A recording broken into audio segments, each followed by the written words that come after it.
उपरोक्त समीकरण 5 को देखने से स्पष्ट होता है कि चाहे तो थीटा को 90 से प्रक्षेपित किया जाए अथवा 90 माइनस थीटा को दोनों स्थिति में प्रक्षेप द्वारा तय की गई क्षैतिज परास एक समान अर्थात उतनी ही होती हैं। अर्थात पृथ्वी पर दोनों पिंड एक ही साथ एक ही बिंदु पर गिरेंगे। यद्यपि दोनों स्थितियों में उड्डयन काल के मान भिन्न भिन्न होते हैं क्योंकि उड्डयन काल t बराबर 2u sin theta upon g, इसलिए t प्रोपोर्शनल थीटा। इससे स्पष्ट होता है कि प्रक्षेपण कोण थीटा का मान अधिक होने पर उड्डयन काल t का मान भी अधिक होगा। दूसरे शब्दों में थीटा के दो विशेष मानों के लिए θ1 व θ2 के लिए तय की गई क्षैतिज परासें एक समान अर्थात एक ही होती हैं, जबकि थीटा बराबर θ1 प्लस θ2 बराबर 90 हो। इस आधार पर फुटबॉल का खिलाड़ी फुटबॉल को 30 अंश से किक करे अथवा 90 माइनस 30 अंश बराबर 60 अंश से किक करे, दोनों स्थितियों में फुटबॉल एक ही स्थान पर गिरेगी अर्थात उसके द्वारा तय की गई क्षैतिज परासें एक समान होती हैं, जबकि उड्डयन काल 30 के लिए कम व 60 के लिए अधिक होगा। इसके बाद तीसरा पॉइंट है प्रक्षेप की महत्तम ऊंचाई, maximum height of A projectile. इसके लिए प्रक्षेपण के दौरान प्रक्षेपित पिंड जिस अधिकतम ऊंचाई को तय करता है उस अधिकतम ऊंचाई को ही प्रक्षेपित पिंड की महत्तम या अधिकतम ऊंचाई कहते हैं। इसे स्मॉल एच से प्रदर्शित करते हैं। पृथ्वी तल से प्रक्षेपित पिंड ऊर्ध्वाधर ऊपर की ओर तब तक जाता है जब तक कि उसका अंतिम ऊर्ध्वाधर वेग का मान 0 नहीं हो जाता है। इसके पश्चात पिंड नीचे की ओर गिरने लगता है। अतः यदि उच्चतम बिंदु P की पृथ्वी के क्षैतिज तल से ऊंचाई h हो तब इस बिंदु पर वेग के ऊर्ध्वाधर घटक का मान 0 होगा अर्थात Vy बराबर 0 होगा। यदि पृथ्वी के क्षैतिज से P बिंदु तक प्रक्षेपित पिंड को पहुंचने में स्मॉल t समय लगता हो तब पिंड की ऊर्ध्व गति के लिए गति के फर्स्ट समीकरण v बराबर u प्लस at से इसे इस प्रकार लिख सकते हैं v सफिक्स y बराबर uy plus ay into t समीकरण नंबर 1। चूंकि P बिंदु पर Vy बराबर 0 होता है, uy बराबर u sin थीटा तथा ay बराबर माइनस g,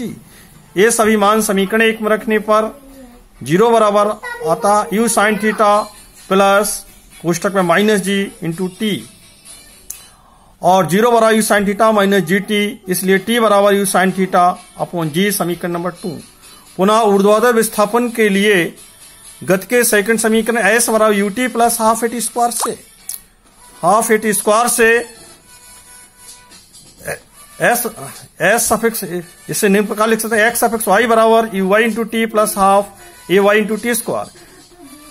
t समीकरण नंबर 3। चूंकि t समय में ऊर्ध्वाधर विस्थापन sy बराबर h है, uy बराबर sin थीटा ay बराबर माइनस g तथा समीकरण 2 से t का मान समीकरण 3 में रखने पर s बराबर u sin theta into u sin theta upon g plus half कोष्टक में minus g into u square sin square theta upon g square. तो s बराबर के नीचे बराबर u square sin square theta upon g minus half g u square sin square theta upon g square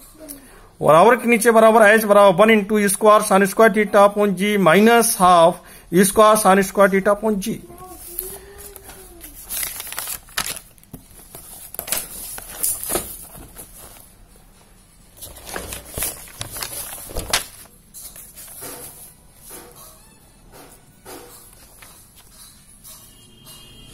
इससे आगे h बराबर half u square sin square theta और h Y square sin square theta upon g उपरोक्त समीकरण 4 ही प्रक्षेपित पिंड द्वारा प्राप्त महत्तम ऊंचाई को प्रदर्शित करता है। सेकंड मेथड में प्रक्षेपित पिंड को सेकंड मेथड के इस प्रकार भी इसे डिराइव कर सकते हैं। प्रक्षेपित पिंड के ऊर्ध्वाधर विस्थापन के लिए गति के तृतीय समीकरण v स्क्वायर बराबर u स्क्वायर प्लस 2s से इसे इस प्रकार भी लिख सकते हैं v सफिक्स y स्क्वायर बराबर u suffix y square plus 2ay into s suffix y समीकरण नंबर 1।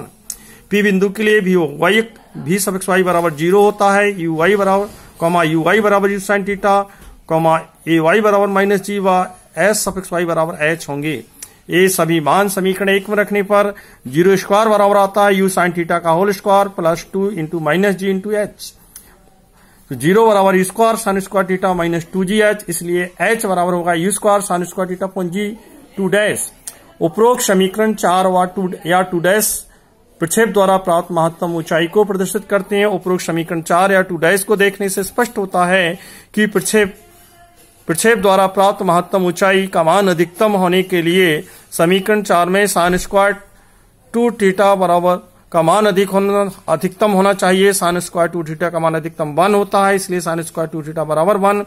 और इसे लिख सकते हैं साइन थीटा बराबर प्लस माइनस 1, और इसे लिख सकते हैं साइन थीटा बराबर साइन 90, इसलिए थीटा बराबर 90। थीटा के ए मान समीकरण 4 या 2 में रखने पर एच मैक्स बराबर square sine square into 90/2g, चूंकि साइन 90 का मान 1 होता है, इसलिए एच मैक्स बराबर U square into 1/2g, H max बराबर